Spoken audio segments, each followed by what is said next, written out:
din pala ng halo-halo na may gata. Sa video na to, gagawa tayo ng kakaibang sangkap ng halo-halo. Itatry natin yung ginawa ni Miss Danica, isa sa mga nanalo sa cooking show ni Gordon Ramsay. Itatry natin dahil medyo kakaiba dahil naglagay siya ng kamyas jam. So ano pang hinihintay natin? Tara, mabili muna tayo.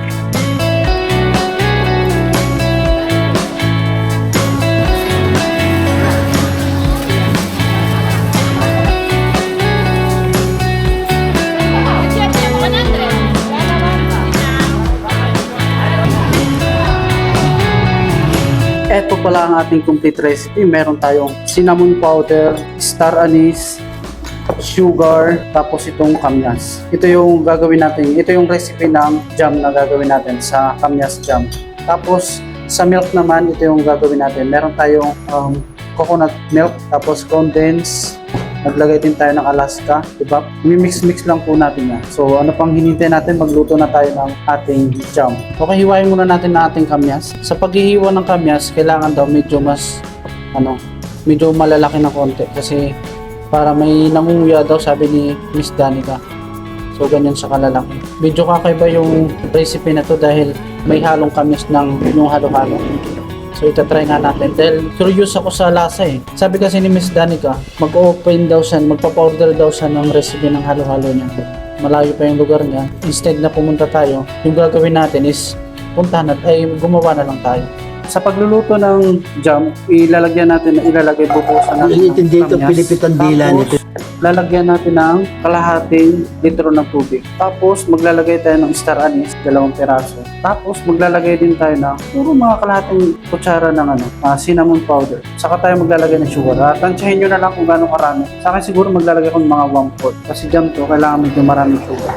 Tapos hintayin natin siya hanggang maluto. So ayan, ito na. Pag kumukulo siya, sobrang bango niya. Tapos amin-amoy mo yung cinnamon. Parang siya, yung maskubado na tikman natin na konti. Okay, ito na ating kamyas jam. Luto na. Sobrang bango niya. Talagang nakakatakam. Salin na natin sa mangkok. Palamigin na natin. Mamaya pa ito medyo magkakaramelize kasi mainit pa siya kaya hindi pa siya malapot. Kunti lang yung nagawa natin sa kalahating kilong kamyas.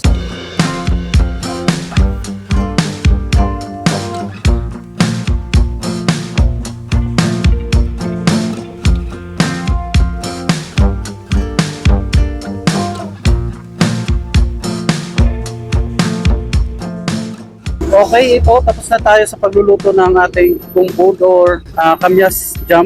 Ito yung recipe ni Miss Danica. So itatry na natin sa normal namin ginagawang halo-halo. Nagtitinda pala kami dito ng halo-halo dito sa gilid ng highway. MacArthur Highway, Balibago, malapit kami sa may Arco. So yung gagawin na natin is mag-mix na tayo ng mga sangkap na normal na halo-halo. So itatoppings na lang natin yung kamyas jam. 22 ounces yung gamit natin. Yung milk pala na ginamit ni Miss Danica is may gata. So kami dito, meron din kami nakamix na videoan ko dito. Meron din kami dito nakamix na condensed tsaka yung milk na ipap. Tapos maglalagay na lang tayo ng gata mamaya. Maglagay muna tayo ng sangkap. Okay, sakto may bibili. Unang gagawin natin, magga-gloves tayo dahil may customer. May bumili pala sa amin ng mango graham. Medyo maulan ngayon. Ayan guys. Makita makulan mo. Medyo matumal kami ngayon. Pero okay lang. Ganyan talaga ang business. Okay, gagawin na natin yung halo-halo. Meron kami mga sangkap dito na tawag dito. Yung natural lang talaga na sangkap. Katulad lang ng sa normal na halo-halo. Una, maglalagay tayo ng nata. Tapos, maglalagay tayo ng beans. Hindi na kami naglagay ng ubi ay ng leche plan kasi yung magpapasarap dito yung yung kumpud, yung strawberry jam, kamyas jam. Tapos maglalagay tayo ng gulaman. Natural lang talaga na halo-halo.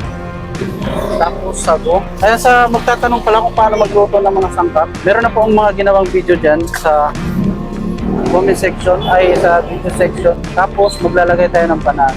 Meron na rin po akong ginawang video sa paggagawa ng ube. Panoorin nyo na lang po dyan. Hanapin nyo na lang. Kahit lang natin sa gilid. Okay, maglalagay na tayo ng ice. Yan, excited na ako matikman. Kung ano nga ba talaga yung lasa. Okay, maglalagay tayo ng mixed condensed. Tsaka ipap. Isang takal lang. Yung gamit natin pang takal dito is 1/3 cup. Ilapit mo nga sa video para makita yung highlight. Maglalagay na tayo ng gata. Buksan natin. Isang takal din ng gata. Wow, mukhang masarap na. Tapos, konting yelo para ano talaga. Saka natin lagyan ng sa ibabaw ng compote or kamyas jam. Okay, picture taking muna.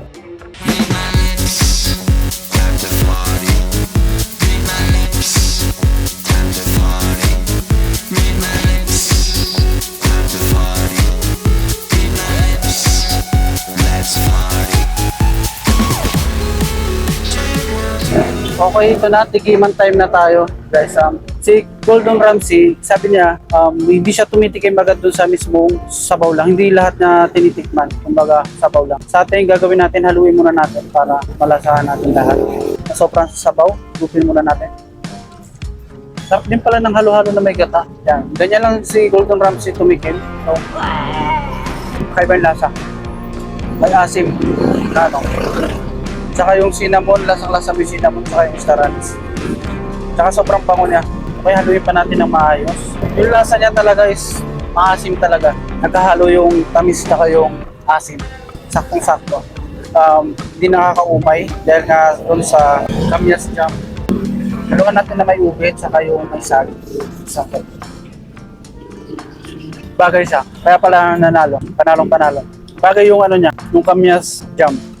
Hindi ko lang alam kung ito yung eksaktong recipe niya, basta sinabi niya, naglagay lang siya ng star anise. Saka yun, nagdagdag na lang ako ng cinnamon powder. Napaka-authentic ng halo-halo na ganun. Okay, ayan, sa mga gustong matuto ng mga sangkap pala ng halo-halo, panoorin nyo na lang dyan sa mga video ko.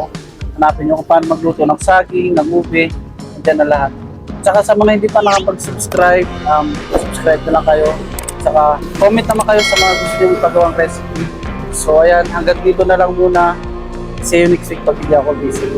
Enjoy ko na muna to.